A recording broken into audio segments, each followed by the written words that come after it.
तुमची ना शिक्षण पद्धती पण खूप वेगळी आहे. म्हणजे ए फॉर ॲपल शिकणं सोडून तुम्ही ए फॉर ॲपल कसं दिसतं हे दाखवायला जातं. मग हे कुठून सुचलं आणि त्याच्यामुळे विद्यार्थ्यांमध्ये काय बदल होताना दिसत आहेत तुम्हाला? आपल्याला मुळाक्षर शिकवायचे आहे. मुळाक्षरमध्ये स्वर आणि व्यंजन हे 2 भाग आहेत आणि त्याच्यानंतरच आपल्याला वाचनाची प्रक्रिया येऊ शकते. करेक्ट. ते जे मुळाक्षरांचं वळण आहे ना ते पण एक चित्रच आहे. थ लिहिलाय तर हा जो थ आहे तो पण त्यासाठी एक चित्र आहे. मग त्या चित्राला काहीतरी कृतीची, काहीतरी चित्रांची, अजून काहीतरी वेगळ्या चित्रांची सांगड घालायची आहे आणि त्यातून तो थ आपण मुलांना शिकून निर्माण करायचा आहे वेगळ्या पद्धतीने. ऋतिक रोशनची एक ऍड यायची, थम्स अप तुफान थंडा.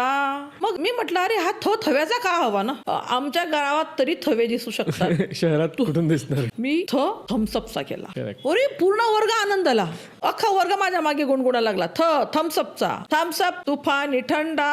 आणि अशाच पद्धतीने क ते ज्ञ सर्व व्यंजनांना कृती दिलेली आहे, त्यांच्या समजेनुसार त्यांना आवडेल अशी.